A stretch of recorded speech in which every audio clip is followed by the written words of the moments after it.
Season 6 of Unapologetically Woman. We're celebrating phenomenal women all across Kentucky who make no apologies for their perspectives or the impacts that they're making in the community. Today we're celebrating Alisha Chaffin. Alisha is an advocate, a community leader, and she's a candidate for Kentucky State Representative District 88. Unapologetically Woman, Alisha Chaffin, that's you. Congratulations. That's me. Thank you so much. I appreciate it. Thank you for having me. Oh, absolutely. So let's talk about your beginnings. Okay, so like beginnings as childhood, Yes. Go back to the nitty gritty. Oh, yeah, let's get there. So I grew up in Huntington, West Virginia. My mom was a single parent. She had a few jobs. We were on SNAP, which back then was just called plain old welfare, for a while, which was, it was what it was. I remember getting government cheese and the powdered milk. That cheese is the best cheese ever. Girl. It is. So I can tell you, my aunt to this day will call me and go, I got that cheese. And I'm like, yeah, I can't do that anymore. But it is the best. But I had a great childhood. I grew up in a neighborhood with all kinds of children that were in it. And then, unfortunately, my mom passed. It was a homicide. I don't even know how you talk about something like that. It was so long ago for me. But like her birthday is next week, so I get to celebrate her. And unfortunately, it's just unfortunate. She was caught in the wrong gang. She was selling drugs, and I think she saw something she wasn't supposed to see. There's probably more involved. I just was told as a child to not question it and to move on. And so we did. We literally moved within 2 weeks of that happening, our home to another area of Huntington. So I was really close with my grandfather and my father's family. My parents were not married. So he kind of took me under his wing, which is where the politics comes in. I walked door to door with him for Rocky Atkins and Al Gore, and he made sure that I was attending all these women Democratic meetings because I needed to be there at 13 and 16, and you need to be a part of this, that you need to make sure that the world changes for the good reasons. So he was wonderful, and I'm sure to his dismay when I left at 19, he was very upset because I know that he had a political career set out for me. That was his goal. He had already planned it. He had already planned it. And I just was tired of being the kid that everybody felt sorry for. And I really just needed to leave and go out and do my own thing and then come back. Now, unfortunately, it took probably longer than anyone expected. And unfortunately, my grandfather has passed. But I moved home during COVID. I had a cousin's wife who was passing, and we all just kind of hunkered down in their house and took care of each other. And I decided I just wasn't going back to New York. And so I've been home and just doing all these community outreach things, which is what I wanted to do in New York. But in New York, you work a 10-hour day no matter what. Right? So there's not a lot of time to be out and about in the community. Here, I've gotten to, go out and do things that I would never have time to do. I'm a big sister. I was a little sister when I was little, so I know how much that program means, because I'm a totally different person from the child that left Huntington and moved away for 25 plus years to the lady or the woman that's the unapologetically woman in front of you, right? So I love that program. I love what it did for me. I love my little sister. She's 13, so that's a great age. She's like my little best friend. She follows me around. She's excited about me running, as is her mom. And I've been very honest with them and have told them about my life and, what happened with my mom, and that these things are going to come out. And I want to make sure that you have all the information before it comes out. I don't want you to be shocked or surprised. So, and if there's any moment that you don't want to be in the scene with me, that's okay too. We will take you out. So she has enjoyed getting to meet Andy Beshear, our governor, and the lieutenant governor. And so, of course, she loves all that stuff. Oh, yeah. That's the fun part. Yes, exactly. But yeah, so that program means a lot to me. And it really shows that if given the right steps and meeting the right people, no matter what has happened in your life, that you too can make it out on the other end and do right for people, which is one of the the reasons why I am running for state rep. There are so many things wrong with our education system. There's so many things wrong with us not taking care of the people who live in our communities. You know, we're not feeding them, we're not housing them, and why aren't we? Because we have the means to do so. What do you think that's about, and why is it important for you? I think it's important for me because I was that kid. I know what it feels like. I know what it feels like to, not have McDonald's money. I know what that feels like. And so when I'm with my little sister and I, hear the things that her and her friends are talking about, I'm like, I want to open the world to her because someone did that for me, right? That's right. So me wanting to make Kentucky or just my community better, I don't see any other way around it. That's just who I am. Like, if I can make somebody's life better, I will do it. So like, if it's in my power. So this is really personal for you. It's very personal, yeah. And so what are some of the things that you would like to see change? I know you talked about hunger. Yeah, so hunger is a big thing. I had my campaign opener, and the big thing we did was collect food for Amen House. So I'm like, don't come here and listen to me speak without. You can write me a check, I'll take it, but I really want your food. I want enough food that when I take it to Amen House, they'll be like, wow. And so I was so excited to do that. So things like that. So as I'm thinking about things I can do for my campaign, I'm always thinking, how do I help someone else? So like if I have a fundraiser somewhere, where can I have it to where that person prospers as well? I was just thinking, I was taking a shower this morning and I have these bracelets that are green. I see them. Well, these are the fun ones, but they say Chaffin.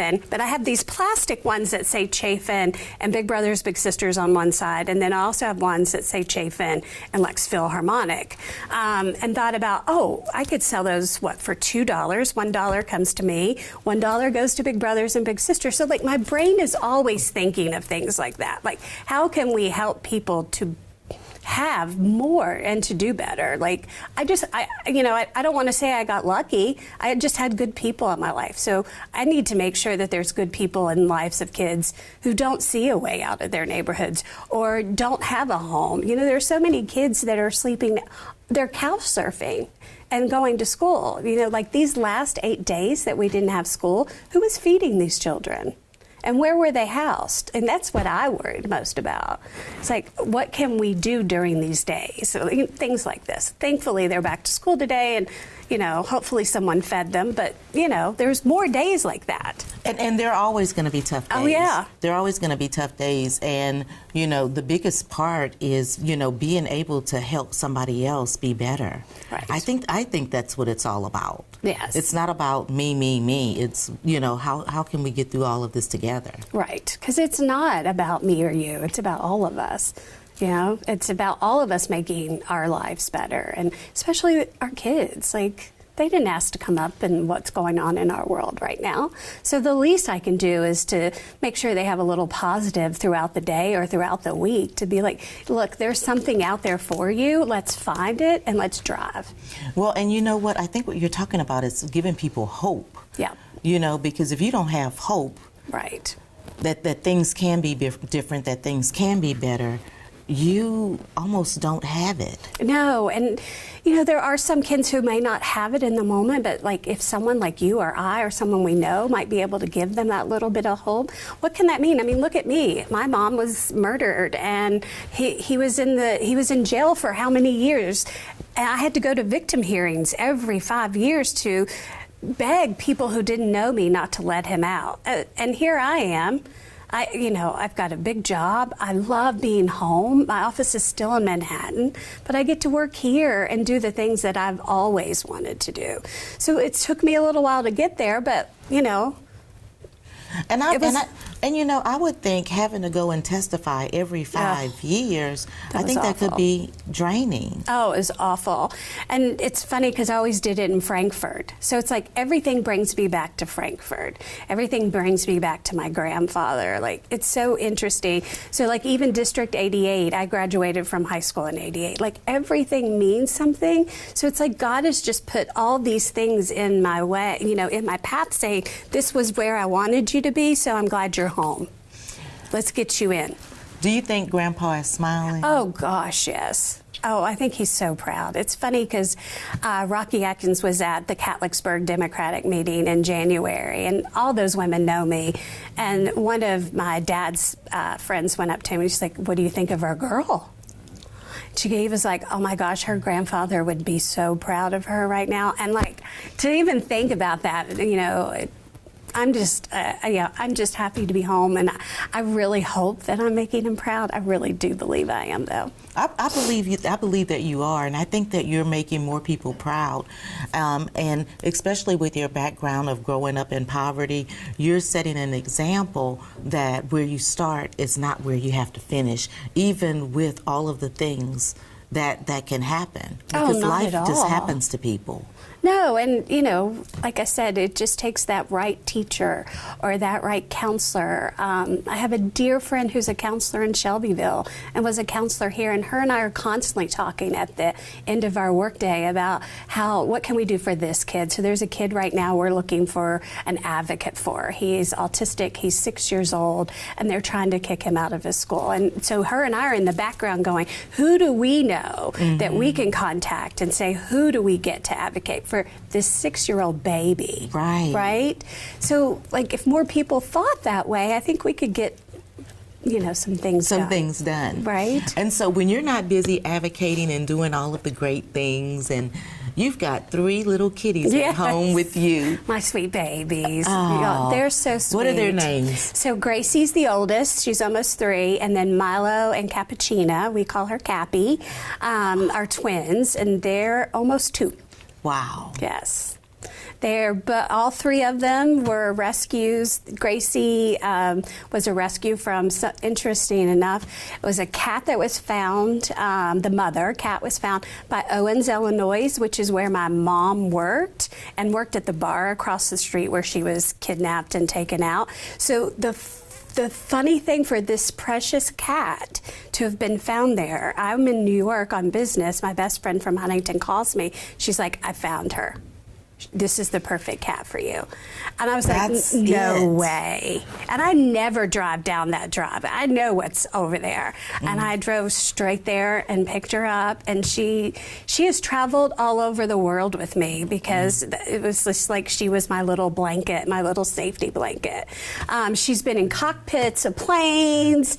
She's been all over New York because I put her in a little... She's well-traveled. Oh, she is well-traveled, that baby. And then the twins came along. My goddaughter lives in Ashland and found this bag with 2 cats in it and brought them home. Oh, and my best friend said, "I can't keep him here."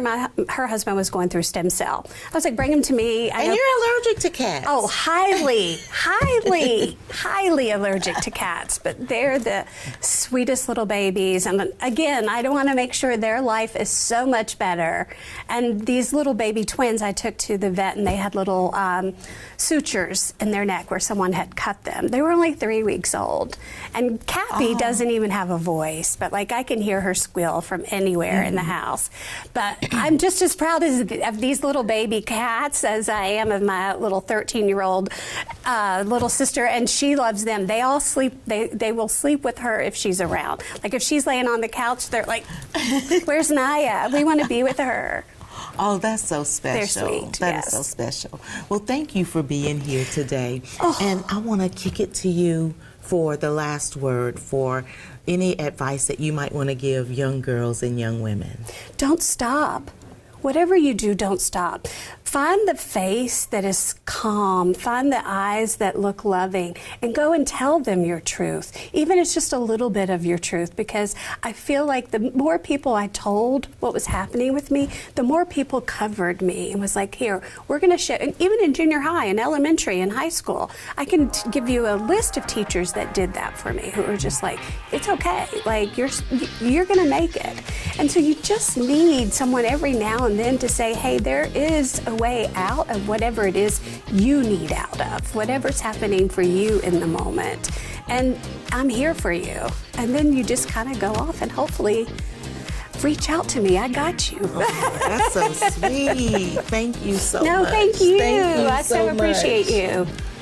You guys, there's nothing else that I can say. Find that person that'll wrap their arms around you and help you get out of whatever it is that you need help getting out of. And continue to watch as we celebrate other phenomenal women on Unapologetically Woman. I'll see you soon.